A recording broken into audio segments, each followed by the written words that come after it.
getting ready to whoop this nigga's ass. Get that and that, my belt. Let's get it. Woo! Magnusites, one of you sent me today a video. And in that video, there was a link to the first early Batman v Superman Dawn of Justice movie review. Some are saying it's real. Some are saying it's not real. Some don't know what to think. But I'm going to tell you what I think. I think I'm going to read through it anyway. It says here that it could be a little bit spoilerish. So if you don't like spoilers or anything that's spoiler-ish, I suggest you leave this video. Now, here's what it says. Here's my first impression of the movie. There's a bit of a spoiler here and there. Edit. I did minimize the spoilers to make more readable if people want to just link this post by itself. First off, the screening itself was packed. I mean, packed. I thought Star Wars was nuts. This took this to the next level. At least the NDAs weren't as bad. Just to expand on it a bit, the way Disney handled TFA's secrecy, which I'm sure fans approved of, was a nightmare to deal with, honestly. Really cool to see so many people out to see Batman v Superman in a live-action movie on the big screen. I went in with a mix of hype and anticipation and a bit of dread. I loved Watchmen. While I thought Man of Steel was enjoyable, it was a mess in the last half. Batman v Superman is pretty dark, but there's humor here and there, way more than Man of Steel or Watchmen. Affleck as Bruce Wayne and Batman was pure awesome and dark. You can see he's traumatized by the events in his past, and he has become fantastic. No, that's not what it says. It says, and he has some fantastic lines in general. Yes, we see the whole parents thing again. Nobody should really be surprised that he was good with the role, considering he's a solid actor. But I thought he was great. Versus Bale, there's an interesting question, because Affleck definitely regards Batman as a permanent part of his persona, while in Nolan's series, he eventually doesn't want Batman. In combat, he's pretty much everything everyone would hope for from a film with Batman. One comment on the latest Batman v Superman trailer said that he fought like Arkham video games. He must have seen mine. From a scene they showed. That's a good comparison. He's incredible in fights. Also, the way Snyder records him in action, you can actually see him fighting, unlike the Nolan films, which I'd imagine would make many people happy. He also gets a chance to use his detective skills, so don't worry. Also, his relationship with Irons, who plays Alfred, is just wonderful in general. Irons was exceptional in the role. It's Jeremy Irons, for Christ's sake, of course he nailed the role. Get some witty lines in, and also pretty emotional later on. He didn't get a lot of screen time, just enough to be effective, always passing advice on to Batman. Now we'll turn to Cavill. He didn't blow me away in Man of Steel, but in this film, weirdly, I feel like he gets more work with this one, even with less screen time. It was the first time Superman actually feels like he's a character who deals with many issues to me. The blowback from the destruction in the last movie follows him in Batman v Superman everywhere he goes. He's now followed by cults and plagued by newspapers and hearings.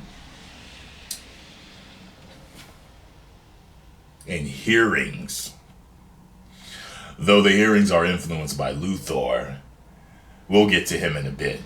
His relationship with Lois, played by Amy Adams, deserves a mention here. Even if not a lot of screen time, definitely a time when Superman wishes he wasn't an alien and felt a bit of sympathy for both of them.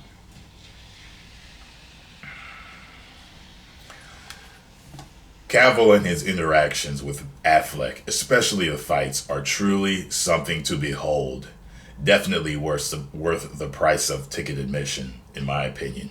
I could swear some of the scenes are probably something straight out of a darker graphic novel.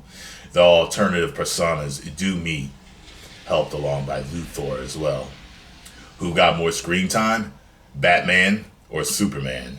I'd say it was about equal, but it certainly did feel like Batman might have gotten slightly bit more. But who knows? I didn't bring a stopwatch with me.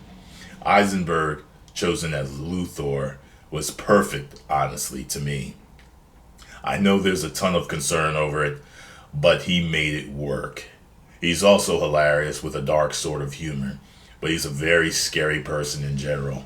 Obviously, he's never let his scary persona show in public, and he's basically used their duels as a distraction. There's a couple events in the trailers that the trailers haven't showed or even hinted at, and I'm not inclined to spoil that. Also, Wonder Woman, hell yes. Again, lots of concern about Gal Gadot on the internet and in the industry, but she did well. Her fight with is great. For such little screen time, she was able to show that her character was diverse and interesting. Definitely left me looking forward to the Wonder Woman movie. She gets pissed off, don't worry. How's the world in the movies? Gotham City is definitely Gotham City. Obviously, you don't see it for the whole film. Metropolis is littered with destruction from Man of Steel, so I'm glad they showed that instead of ignoring it. Whether the whole destruction angle felt thrown in at the last minute, I wouldn't know because it felt organic for Wayne to be pissed about it. Even gave you a 9/11 vibe. Oh man, the soundtrack is absolutely wonderful. Properly dark. Batman's theme especially felt super, super, super dark, almost to the point of repetition. Man of Steel themes is still there for Superman with a hint of more. Even Luthor had his own freaking soundtrack. A hint of playfulness and amusement. Sounds like something the Joker would have. This part I thoroughly enjoyed. The sound design here is just fantastic, but will be mostly ignored, sadly. Not a lot of people appreciate it in general. Lots of CGI destruction porn here, but definitely feels sort of toned down till the last act. The visuals are great overall for me, but this is rather opinion based. I feel that Snyder did learn from his mistakes, and the writing and the dialogue definitely feels a lot better than Man of Steel. There are issues here, though. I'll address these in a different post. Juggling the characters is extremely difficult, especially for a film like this. I'm rather amazed Snyder even handled it all right. The film gets very frantic. So, to me, the long-running time flew by quickly, but there's a few scenes where they let you breathe. Definitely somewhere above a B+. I'll settle on a final grade in a bit. Gave me pure joy to see the Trinity on screen. I'll write more, but these are basically my thoughts. So, this is what he had to say. That was brutal for me to try to keep up Kevin Conroy through the whole thing. As you can see, actually I skipped some things to make sure that that I left out spoilers for you. Okay, so I did see them, but very interesting. I'm amped. I've been amped, and now I want to see it even more. I mean, it sounds like the guy's being legit here, but maybe he's not. But I don't care because I would go to see the movie anyway. If he got on here and he trashed the movie, I would still go and see it. Okay? Why? Because I'm Batmag. Okay? That's why. Alright, so post your comments down below. Let me know what you all think. Okay, if you enjoyed my video, hit the like button, subscribe, and share. And listen to me. Okay? I'm going to do... No. I'll save that for another video. Post your comments down below.